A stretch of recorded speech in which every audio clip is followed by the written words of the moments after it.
Hey guys, really quick, I want you to imagine with me being 17 or 18 years old again and juggling working a part-time job, going to school, and coming home to your family, working with them, and then being handed a very complicated 100-question federal form, and that determines whether you can afford to go to college or not. And this, for many students across the United States, the FAFSA, short for Free Application for Federal Student Aid, is not just a form, it's a gatekeeper. And sadly, for many students, millions across the United States, they're shut out by this gate.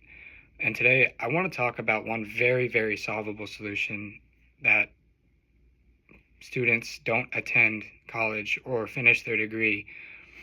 It's this FAFSA. It's time we recognize that a financial, complicated process is standing in the way of education access, and simplifying this process is not just a smart policy, but a matter of fairness and equality. Let's start with this very simple and basic reality. College is expensive, as I'm sure you all know. And according to the College Board, the average cost of tuition and fees at a public four-year college has more than tripled since 1988. And it's not even counting the housing, the food, the just transportation. And many families, especially those living to paycheck, college right now feels financially impossible. And well, you might think, well, that's what this financial aid is for. And yes, in theory, that's true. But in reality, it's much more complicated. The primary tool students use to access aid is the FAFSA, and it's required for Pell Grants, federal student loans, work study programs, and many state institutional scholarships. But this form is long, confusing, and then often very overwhelming, especially for students who are the first in their families to go to college.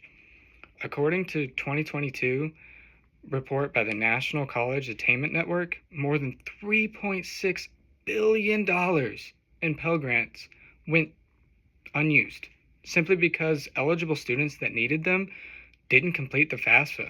Just think about that with me real quick. Billions of dollars just sitting there while students drop out, defer, or never even apply to college. So, what's causing this breakdown? The root issue is that the FAFSA form, despite being critically important, is unnecessarily complex. It asks for detailed tax information, assets disclosures, and dependency status, questions that most high school students like me struggle to answer. And just without the help that we need, it's unattainable. Mark Kantrowitz, a well-known financial aid expert, put it plainly. Form complexity disproportionately deters the student who needs the aid the most. Who are those students? Often, they're the first-generation college applicants, students who are underrepresented from underrepresented communities, English language learners, teens with working parents or guardians who may not understand the U.S. tax system themselves. And yet, we expect those young teens and people to navigate the bureaucratic maze just to prove they're poor enough to get that financial help. That's cruel irony, guys. I mean, the very students who would benefit from the financial aid the most are the ones most likely to be pushed away by it and by the system that's designing to help them. But there is good news in this. We can fix this. The simple, most direct step we can take is just simplifying this form. In fact, Congress has already put down a path that with the FAFSA Simplification Act. This piece of legislation passed in 2020. This act reduces the number of questions, allows for better data sharing with the IRS, and removes outdated formulas that penalize students like the ones that have family farms. It's a great start, but it's really not enough on its own. We need full implementation, and we need to go even further than that.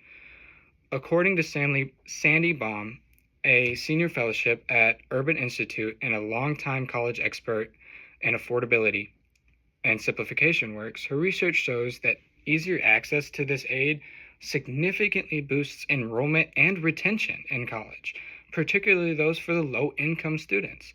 The Brookings Institute supports this as well. Page and Scott Clayton found that simplifying and receiving assistance with the FAFSA completion can increase college enrollment by 8%. And just think about what that means. It's not just a number. That's thousands of people, real students with real dreams, getting a chance to step into a classroom instead of walking away from it or being pushed away because they don't have that aid. States like Tennessee are already seeing success with the simplified system. Their Tennessee Promise program offers free community college and provides one of the best one-on-one assistance for completing the financial aid forms. The result? It's substantial increase in both enrollment and degree completion. So, at its best, higher education is a great equalizer. The opportunity engine can lift families and communities for generations, but opportunity should never be blocked by the paperwork it takes. Simplifying the FAFSA is not a radical idea. It's just common sense. By making the process easier, more transparent, and being more supportive, we can unlock billions of dollars in aid and open the doors for millions of people ready to take care of that and ready to walk through those doors.